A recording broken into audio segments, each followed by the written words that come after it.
Gahai Lake to learn the history about this lake, and also we will watch the migratory birds to see how they breed their baby birds. And today we are glad to be joined by two guests. One is the Gahai from the Gahai National Nature Reserve, and also we have an expert from the nature reserve. So they will take us to understand more about this natural reserve in the Gahai Lake. So first of all, can you tell us more about this wetland reserve? So right now we are standing by the Gahai Lake. So in this area, actually it is the core of the Gahai Zecha National Nature Reserve. And this area, it is the lake wetlands. So how about the size for this Gahai Lake? It is over like 37,000 hectares. And also we mentioned that right now it is the breeding season for the migratory birds. And in the morning we're talking with the Mr. He, and we're talking about how we observe the migratory birds. So what we have done to observe the migratory birds. So during the breeding season, we will observe the migratory birds. We use videos, and also we use the red infrared cameras to observe the activities and behaviors of the migratory birds. We have to strengthen the observation of the birds.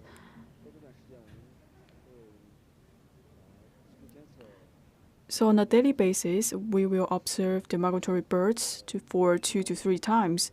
We see when they enter into the nexus and how they breed the baby birds. And we'll use the camera to capture some of the activities of these migratory birds. And also we will observe the time for the breeding.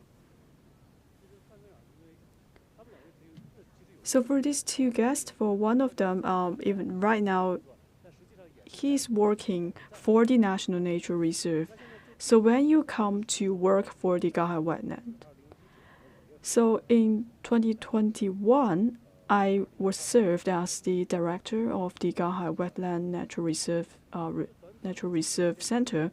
So how do you feel about the changes of this area? So we could see the water level has changed, and also we could see the environment, the habitat for the migratory birds have changed a lot. And also we are seeing a rise for the number of the migratory birds. So from the lake, you could see we have different species. For example, we are seeing some of the cranes and also some of the ducks as well. And today, we saw a lot of the rare bird species. So in general, how many birds we have in this Gahai wetland? So according to our calculation, it is about like 30,000. And also we have 80 different types of species of the birds. So I would believe that it is a rise for the number of the bird species. In the past few years, we have 63 species, but right now we have 80 different types of the bird species in the Gahai wetland. With the ecological restoration, we could see the size of the river has been expanded, and also we have more species of the rare birds. Yes, indeed, this area, it is a very important water resource replenishment area. And as we just talked about for the Gahai wetland, it is a replenishment area also for the upper reaches for the Yellow River. So in this place, it has an elevation of 3,470 meters. So it is actually a plateau, so I will consider this place as the pro of the plateau. That is the Gahai River, Gahai Lake. So what we will do today, and today we will focus on 2 tasks. And first, we are seeing that the A-level national protected animal, the black-necked crane, is trying to foster a nexus here. And also second, we have set up some of the artificial habitats for the birds. We will try to observe if some of these rare bird species have breed their baby birds in the habitat. So, Mr. He, you have been staying here not for a really long time, but you have been staying and solely dedicated to the protection in the National Nature Reserve. So you are seeing that right now we have a lot of birds coming here to spend the summer. And today I also see some of the whooper swans here. I think for some of the whooper swans, they may migrate to the northern part of China, but why they're still staying here? For the whooper swans, they are just here to spend the winter time. They will not breed in this area. And they will breed in different parts of China. So in winter, they will stay in the Gahai National Nature Reserve. But recently, we found that for some of the whooper swans, they tend to stay throughout the year in this place. We will continue to observe the behavior of the whooper swans. Maybe in this place, the ecological environment gets better, and the habitat is more suitable for the whooper swans to stay. As you just said, for the whooper swan, they also a migratory bird. And for these years, we are seeing that we have the restoration of the red line. And for the whooper swan, even though it is a migratory bird right now, they would tend to stay in this place. And it is this morning we are talking about the ecology of this place. Well, I think this is very important to see whether the birds like to stay. If the condition is good and the migratory birds will like to stay here. So in recent years, the total number of the migratory birds amounted to over 30,000. And also the marsh wetlands have been restored. And I think this is some of the achievements for us and also shows that the environment have been improved for the Gahai wetland area. In this place, we are not seeing a lot of migratory birds. Can you tell us more, like what kinds of the species would like to stay here for breeding? So right now, we have the black neck crane and the black storks, and they would like to stay here for the breeding. It is very difficult for us to use the camera to capture their behaviors, so where they will find to foster a habitat? Well, they will tend to find a quiet place, and they have to choose a place to make sure that they're safe from the wild animals. For example, they would tend to find the center of the lake for nesting. Right now, I think everything's ready, so we will go to the center of the lake to observe the rare bird species. Here we go. In the past, people would say, in the future, we just observe the migratory birds alongside by the lake. But right now, we have upgraded our equipment. Yes, indeed, in the past, we just set up like cameras on certain specific points, and also we observe the behavior of the birds by the lakeside. But right now we have like drones and different high-tech equipments, and also we are able to go directly to the center of the lake so that we are able to track the behavior of the birds.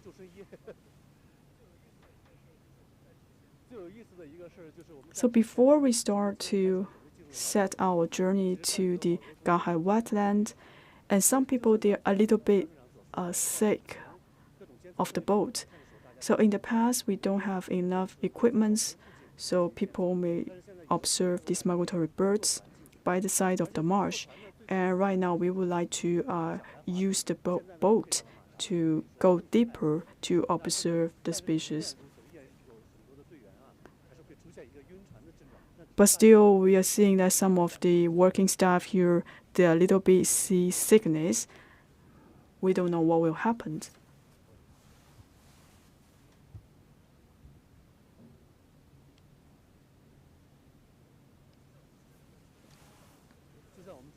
We just talk about for some of the people, they have been staying here for a really long time, but they don't get the chance to go to the center of the lake. So in the past, when we are doing the observation, how we observe the migratory birds. So previously, for our staff, we just like set up a pattern. So we will walk by the lake, and also we will calculate the number of the migratory birds. But that is not accurate. It is very difficult to calculate the baby birds from the breeding season. But right now, with the monitoring system, and also we are able to use the telescope, and also we're able to take the boats to go inside of the lake, and then we are able to calculate the number of the birds accurately, and also we could capture the whole process for the breeding season. So have you been to the lake recently? Well, each year I will visit here for 2 or 3 times. So for some of the migratory birds, they would like to do the nesting in the middle of the marsh or in the middle of the lake. They would like to prevent the danger from the wild animals, especially the wild animals on the land. And also in the center of the Gahai Lake, so for these birds, it is easy for them for hunting. So what they can eat? So they can eat some of the plants and also the small fishes and shrimps. And also we are seeing some of the water plants in the lake. So in the middle of July, actually for all of these plants, they will get blossomed. It's very beautiful. So for the migratory birds, if they try to nest in the center of the lake, they're able to get more food. For example, they could catch some of the fishes in the lake. For example, we release some of the fishes inside of the Gahai Lake. All of these fishes can also be the food for the migratory birds. So last year, we have released over 100,000 fishes into the lake, and this will also help to improve the biological environment for the lake. And also we are providing more food for the migratory birds. So for the birds, except for their instinctive searching of the food, we also provide them with food. So right now I could see there are a lot of the marsh wetlands. So for Gansu Prefecture, actually this is the herding area. And we also have to protect the interests of the herdsmen when we are building this place into a national nature reserve. Well, development and the conservation are 2 key components for us. We have to balance the development as well as the conservation. Back in 2019, we have adjusted the dimension of the conservation. That is because for 2 railway, they will come across the National Nature Reserve. So for 3 years, we have adjusting the landscape for the National Nature Reserve, and also reserve the place for the highway as well as the railway. And also we are making sure that we could isolate the National Nature Reserve out of the densely populated place.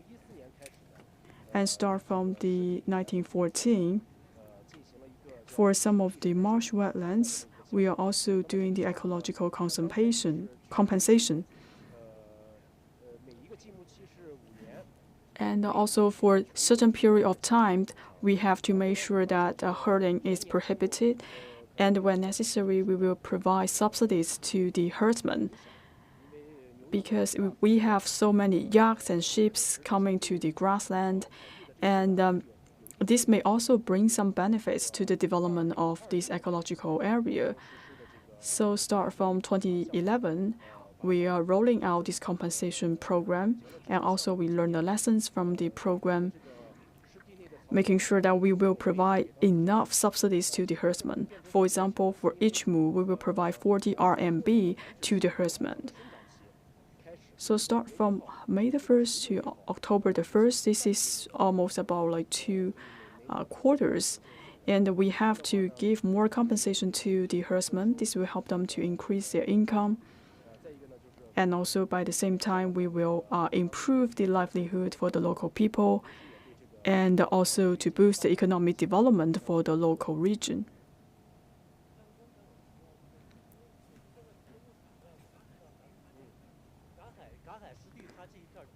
So in this place, for the Gahai wetland, some of the area actually located in the mountainous areas. It is not just the pasture. So for some of the marsh wetlands, they are also very close to the middle and the pasture. And also we have the lake wetlands and also the river wetlands, the flood wetlands, and also the pit lands. So for the migratory birds, most of them, they are actually located in the marsh wetlands of the Gahai wetland. So now we are going back to the topic about the migratory birds. So in this area, we are approaching to the island. I believe this is the island for the migratory birds. Yes, now you could see we saw a lot of birds from the camera. That is the center area of the Gahai wetland. So in this place, you can see this place is mainly composed of the marsh wetlands. We have many migratory birds. They would like to breed their baby birds in this area.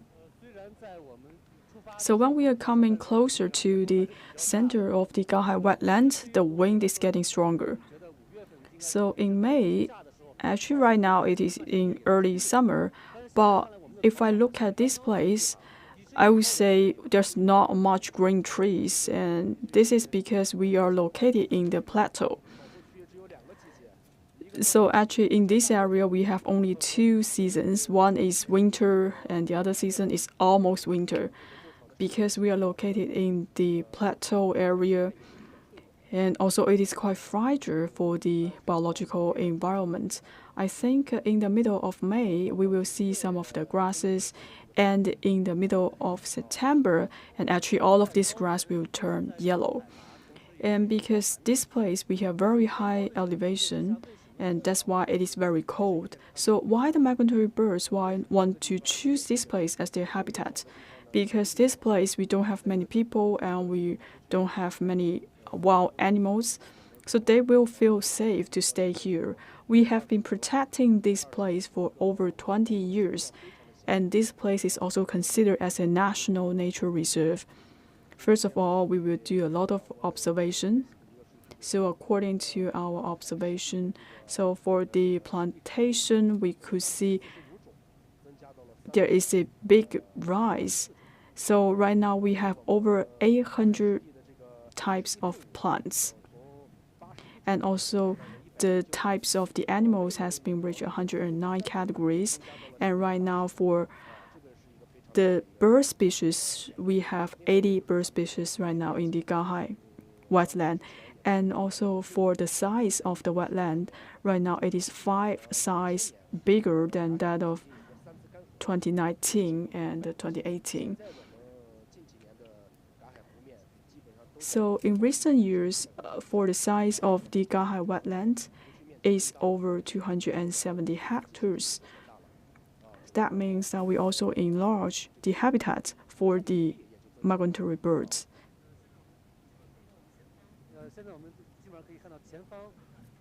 So in front of us, we have seen a big island of the migratory birds. You could see some of the black spots. Well, this is also the birds. Now they started the nesting.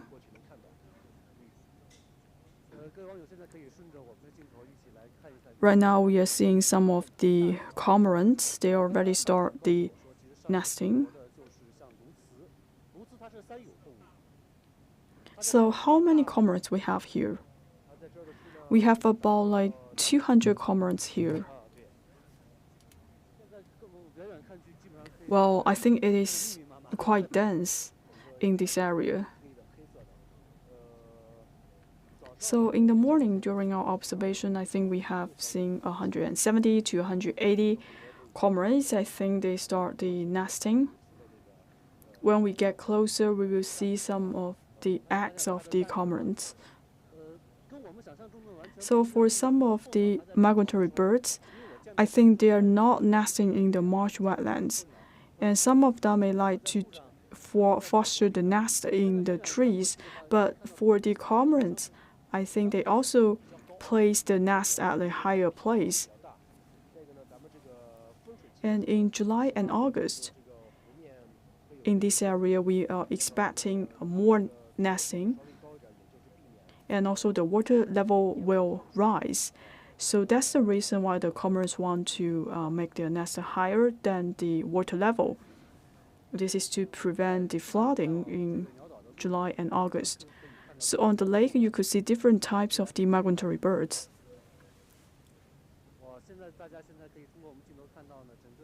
From the camera, you could see in this area we have a huge number of the cormorants.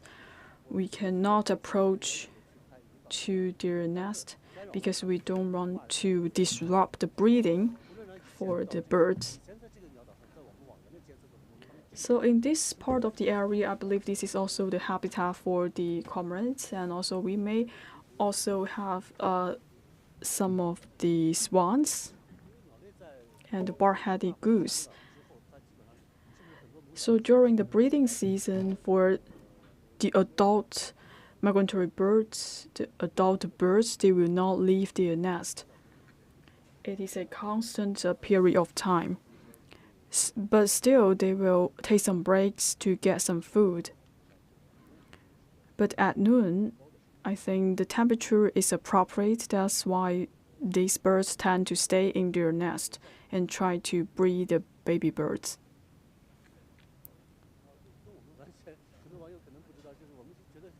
So I think we all know that for the chicken, they would like to, for example, the hens, they would like to stay to the nest all the time. However, for the migratory birds, their behavior is a little bit different because from time to time they would like to turn around the eggs.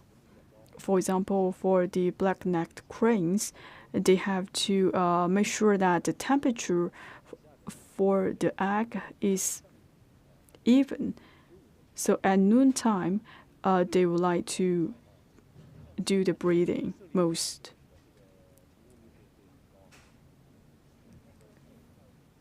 So we just talk about the number of the cormorants in this area. It is about 170 cormorants. So during our observation, that means that we cannot get too close to the birds, right? Because we don't want to disrupt the breeding for the birds. So we just observe these birds from a distance. And actually, we are doing this only like 1 or 2 times in a year. So in the Gahai wetland, we just talk about, or we have about like 80 species of the migratory birds, and we have many level 1, the class 8 protected birds. So what are they? For example, we have the black-necked crane, the black stork, and the palacefish eagle. So we all know that for the black-necked crane, it is the class A protected animals in China, and they would like to build their home in the National Nature Reserve in this area. So for the black-necked crane, I think they tend to migrate in a group. But right now we are seeing so many cranes there in different places. Does that mean that they're not still entering into the breeding season? Yes, right now for the black-necked cranes, they're still in the mating season. After the mating is completed, they will enter into the breeding season. For the black-necked cranes, in March, they will start their breeding season, and in May, they will come back to the Gahai wetlands. and actually in about like October. And for the baby birds, when they get older, and then they will migrate in another space to spend the winter. So for the Gahai wetland, it is located in plateau. In this place, the weather is not stable, and it's hard to say what is the temperature. In a single day, for example, we can experience the 4 seasons in one day. For example, in the morning, you will have a thunderstorm, and in the afternoon, you will get sunlight. It is very difficult for us to observe the behavior of the migratory birds, and also it is a challenge for the migratory birds to survive in this place. I think for me, it is quite interesting, and also it is of great significance for us to protect the migratory birds. So we are able to conquer all the difficulties and challenges to observe the migratory birds and counter against the adverse weathers. So some of the netizens, they may be interesting to see if we are able to track some of the behavior of the black-necked crane. So what is the difference of the behavior of the cormorants versus the black-necked crane? For the black-necked crane, the breeding season is about like 3 to 4 months, and also they will lay out about 2 to 3 eggs. In the Gahai wetland, so for each year, they're able to breed about like 10 baby birds. And also for the mating, for the black-necked cranes, they will have about 10 couples. And for each year, we will have about 80 black-necked cranes. They will choose the Gahai wetland as the habitat for them. And also we talk about another species, the black stork. And for the black stork, is considered as the panda in the bird species. But in these 2 days, we are not able to see the black storks. So for the black storks, they would like to choose the cliffs to build their nest. And right now, we are not able to see the black stork to come to our wetland to foster the nesting. But I think we may have some of the black stork in this area, because in March we are able to see some of the black storks. They're trying to get food by the lake. For some of them, they may want to migrate to other places. I believe some of them would like to stay here. Well, we are able to find the black storks here, but it is difficult to track their breeding for the black stork because they tend to find some very tricky place to build their nest. So we are trying to lay out some of the cameras on the cliffs to see whether we are able to see some of the nest from the black stork. So far, we are not able to find one, but we think in the near future, we are definitely able to find out the breeding for the black stork. Now we are coming to an island of the bird. What does that mean? So is it an island solely dedicated to the birds, or we have other parts of the island? Actually, for that island, we also have a lot of the marsh, wetlands. And also in that place, we are also able to find out some of the peatlands. So for the peatlands, it can store the carbon dioxide and also to store the water resources. So for example, if the water level drops, and then the carbon dioxide will be released. But now we are coming to the water island, the bird island. The island is actually absorbed by the water, and it is very easy for the migratory birds to find food. And in March, we also try to put some of the artificial nests in those islands. So now we are trying to see whether some of the birds would like to habitat in the artificial nest. So we just talked about the artificial nest. Well, actually, this is not the first time we build some of the artificial nest. So actually, last year we already started to build the artificial nest, but we fail because we are not able to see some of the migratory birds. Well, we think last year we laid down the artificial nest too late. If it is too late, and then the birds will not choose that place to lay off their eggs and do the breeding. And this year we try to put the artificial nest earlier. So maybe we can find out some of the breedings in the nest. So this year we try to lay the nest in about April the 3rd, April the 4th. So we are quite expected to see some of the birds to lay eggs in the breeding, because we adjust our timeline and try to put the artificial nest earlier this year. We are very close to the island right now.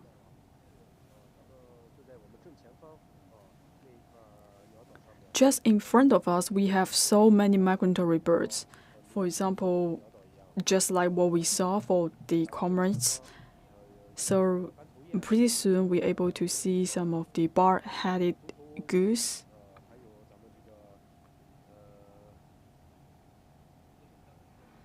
All types of the rare bird species. And also we will have the brown-headed eagles.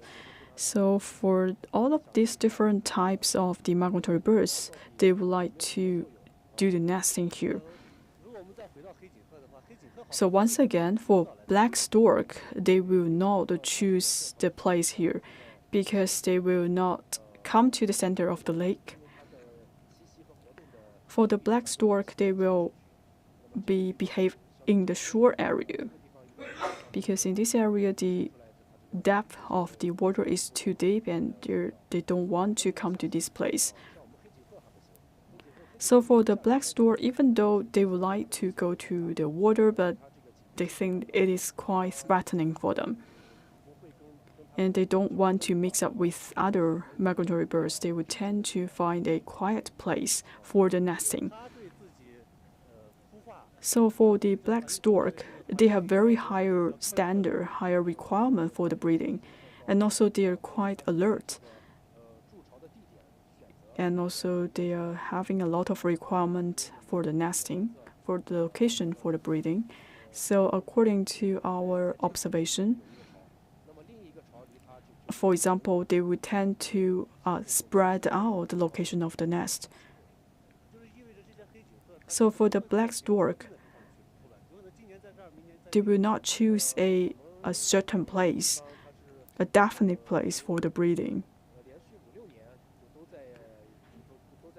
But based on our observation, we will see that they could try to build their nest in around the same place, but for some places they will change.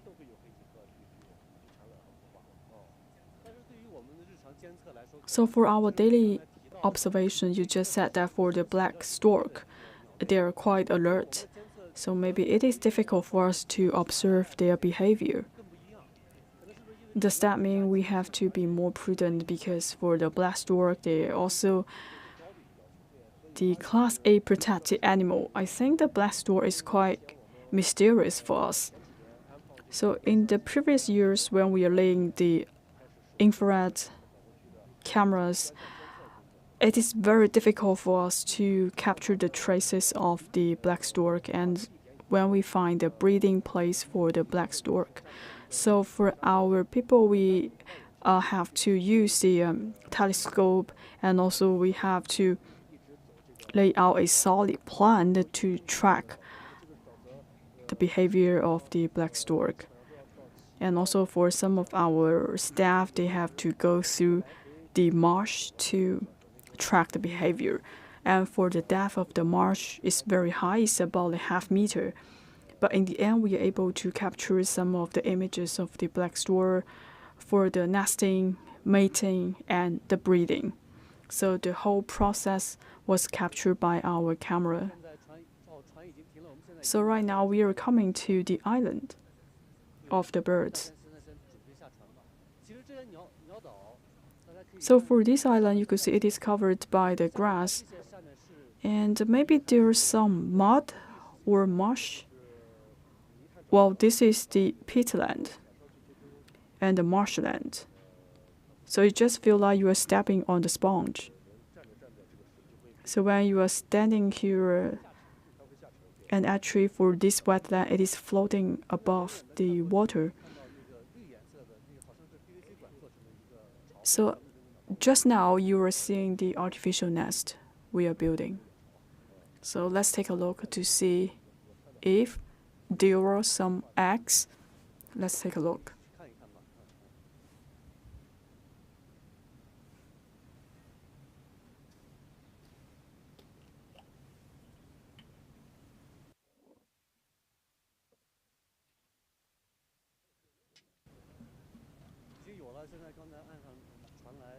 Alright, we are seeing that we already see some of the traces of the eggs. So what is the species? Can you tell us? So this is the egg from the bar-headed goose. So when I'm stepping on this land, it just feels like stepping on the sponge. Well, it is like floating above the water. I think if we have so many people coming here, this place will sink. So we will not stay here for such a long time. Because if we stay here for such a long time, for some of the birds, they will give up on this place. So right now we are seeing 5 eggs. These eggs are actually from the bar-headed goose. So for the bar-headed goose, as opposed to the black stork, they're not that picky, right? Yes, for the bar-headed goose, they just try to find a place and try to find a marshland for the breeding. So for the bar-headed goose, they are quite light. So when they try to stay in this place, they are quite safe. And this is because the size of the bar-headed goose is quite small. So some of the netizens, they're asking, when we come to this place, shall we interrupt the process for the breeding of the birds? Well, if we stay here not for a long time, and this will not interrupt for the breeding, so we don't have to stay here for a long time. And also for some of the birds, they actually also observe us from a distance. So again, this is the artificial nest. So in July and August, actually the water level will rise. So that's why we set up this artificial nest higher than the ground. So even though when the water level rise, and then this will not affect the nest of the birds. When we come to this place, we are already seeing some of the eggs of the bar-headed goose. So let's take a look at the far end. So for that one, so just the one in the camera, so that is the bar-headed goose. And also we are just comparing different parts, and before we come to this place, we are seeing a huge number of comrades, but right now we are seeing the gathering of the bar-headed goose. So right now we are seeing that for some of our staff, they're actually trying to set up the infrared cameras. So when we have the cameras ready, and then we can capture the breeding process for the bar-headed goose, because we already found the traces and the behavior of the bar-headed goose. For the infrared cameras, I think they will start to operate after the triggering of the animals. So if the bar-headed goose, when they come here for the breeding, and they have to move, right? And then the camera will be activated and try to capture the images for the breeding. Now you could see the water already coming above this ground. And in this area, we're also seeing three legs. Eggs. So for this nest, it is built by the bar-headed goose. So now you could see for this nest, it is at a lower level as compared to the artificial nest. So when the water rise, and then the temperature of the nest will decrease, and also this is quite risky for them to finish the breeding. So that's why they have to complete the breeding very soon, and also we have to set up a lot of the artificial nest to facilitate them for the breeding. And also we shall not stay here for a long time. We have to observe the activities of all of these migratory birds. So sometimes when people coming here, if people are collecting their eggs, and they will give up the nest.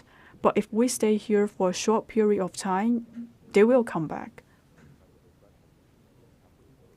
And also we will keep observing the behavior of these migratory birds.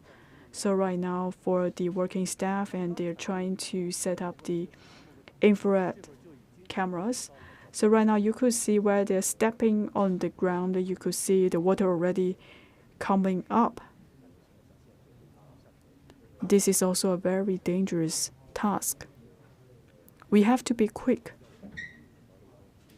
So after we see some of the migratory birds coming near, we have to exit. So in the Gahai wetland,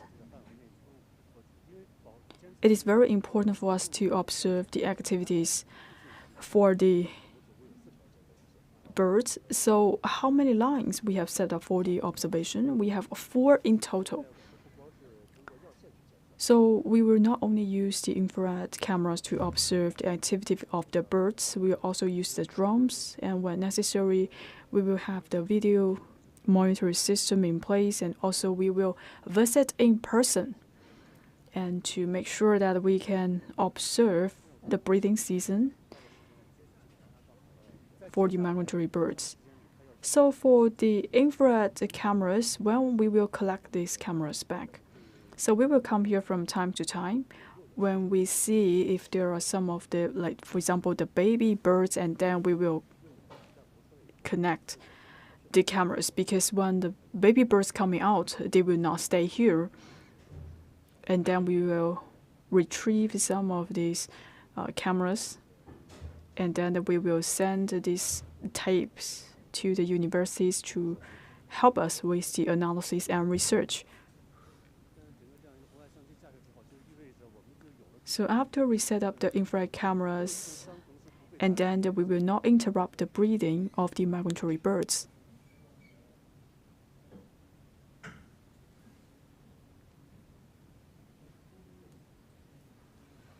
All right, now we could see the camera have been set up.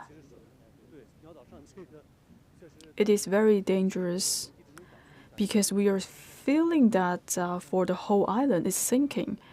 So after we go back to the boat, and then this island will be safe.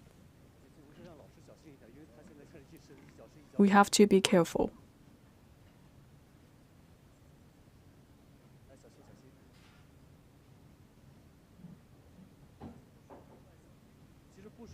So when we are setting up these infrared cameras, this will help us to observe the migratory birds and the species. It is a difficult task for us. When we first set up the infrared cameras, and I think I still remember that at that time we have to go through the marsh. And also we have to give them the walkie-talkies, and then we can speak to them. So for some of our work staff, and it is very difficult for them to find a perfect place to set up the camera. It is a very challenging task for our working staff.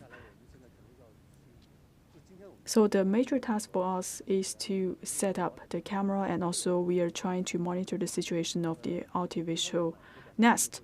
And we have successfully completed the 2 tasks.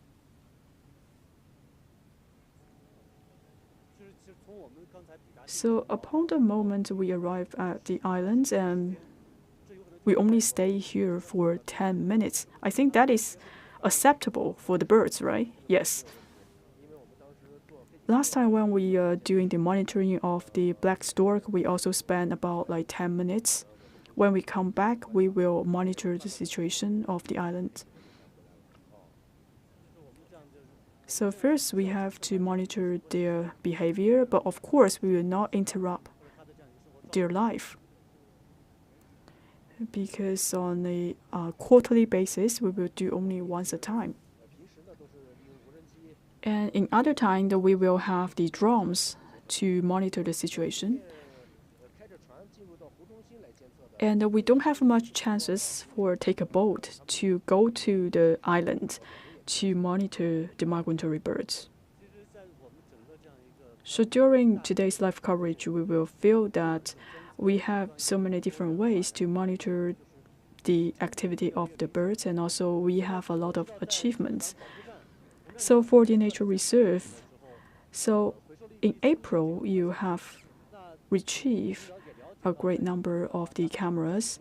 So for the Gahai wetlands, I believe in this area, we also have some plateau areas, and also we have some snow mountains. So all of these places we have to be protected. And in April, I believe you already seen some of the protected animals in China. Can you tell us more, like what kind of animals you see from the camera? For example, we are able to see the snow leopard. So start from 2018, which is the first time we set up the infrared camera. Right now, it is 6 years in the time. And in 5 years in a row, we are able to find the traces of the snow leopard. Snow leopard, it is a very rare species that's seen in the plateau area. And also we have pheasant quail. So for the infrared cameras, so does that mean we can see more and more species every year? In 2018, we don't see much species, but right now we are seeing more different types of the species. So what does that mean? It means that the ecological environment have been improved, and also we are seeing the biological diversity in this place. So let's just talk about for the conservation of the Gahai wetland, we have taken a lot of measures. So when we are coming here, we are seeing that for the herdsmen, they are trying to plant grass. So that is part of our program.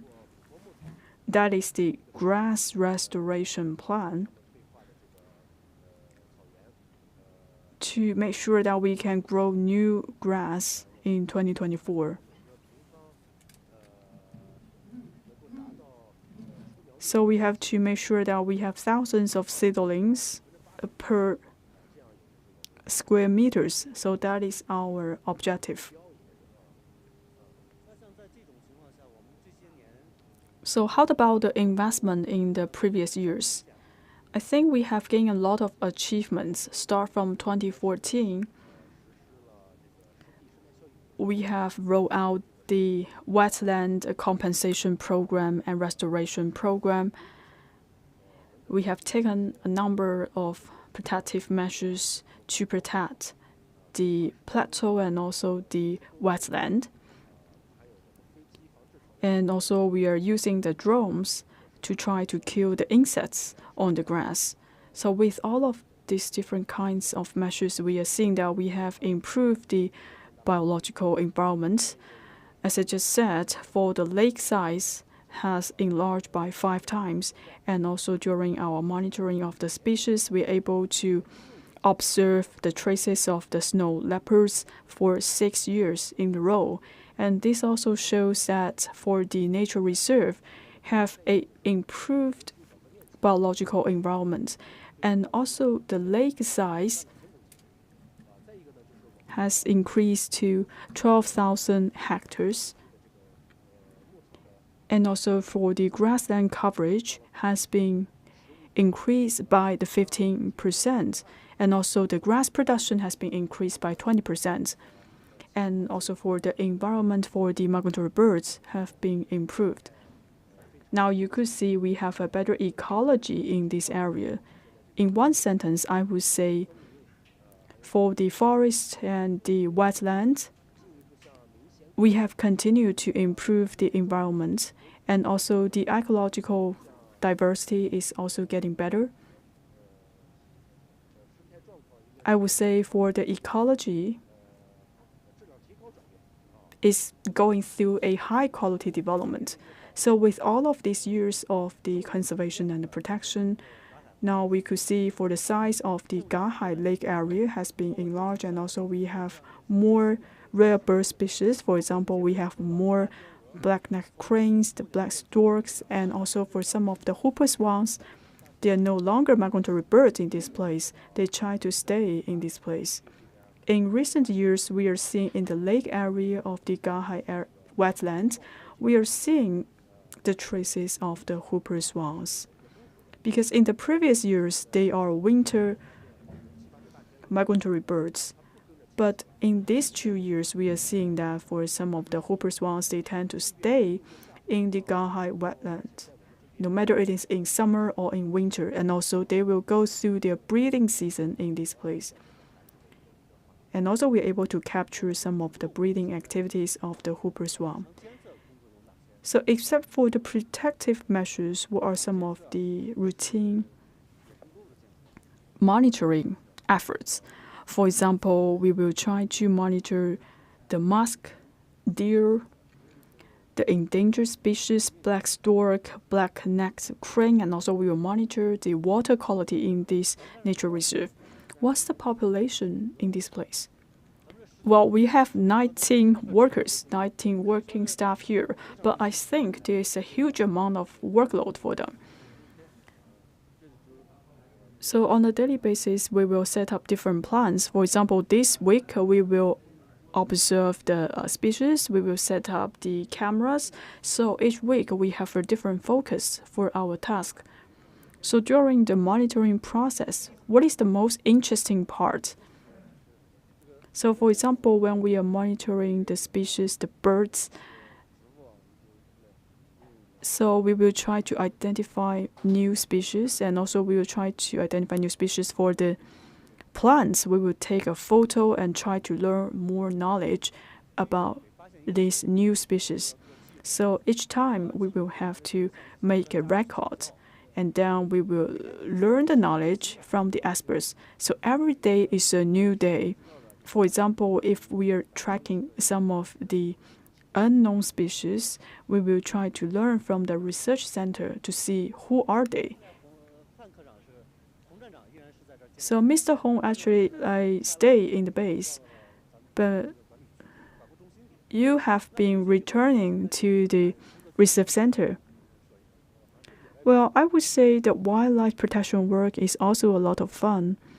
So if I go to the field, I actually could get in touch of the nature and also the migratory birds. So when I come out to the field, I can say it is quite pleasant, even though it is a lot of hard work, but I still feel very proud and very happy to do that job. And especially our task is to protect the wetland and also for the natural resources for the plateau area. That is our key focus. So as you said, you like the field work, but for the Gahai Wetland National Nature Reserve, it is located in the plateau area, and the elevation is about 3,470 meters. So for our working staff, they stay here for a long time. I think it poses a lot of challenges for them. Yes, for example, as you just seen, when they are setting up the cameras, it is very dangerous for them. And also they will face a lot of challenges because of the high altitude, the high elevation. But we will continue to improve the way how we work to cope with the challenges, to make sure that we can protect every single pieces of the land in this area, and also to bring more invaluable assets to our next generation. Now we are coming back to the lakeside. I think for some people, they are about to retire. For some people, they have been staying here for like 2 decades or 3 decades. So for the captain of this boat, actually, he is about to retire. I would like to interview him to see how he feels while working in the National Nature Reserve. Mr. Peng, I believe you have been here for a long time. How many years you have been staying here? I think from 2004 when I came here, it is about like 20 years.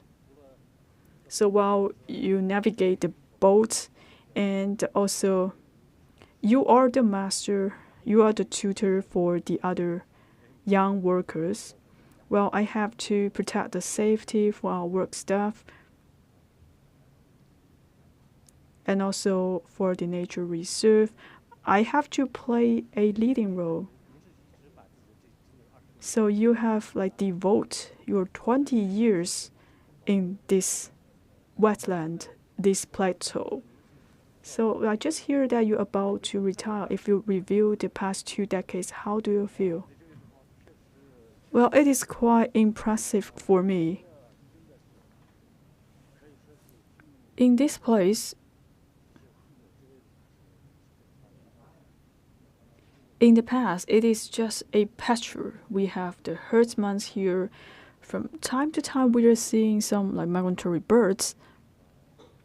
But right now, with the ecological efforts taken by the country, and we are seeing that we are strengthening our work to protect these nature resources.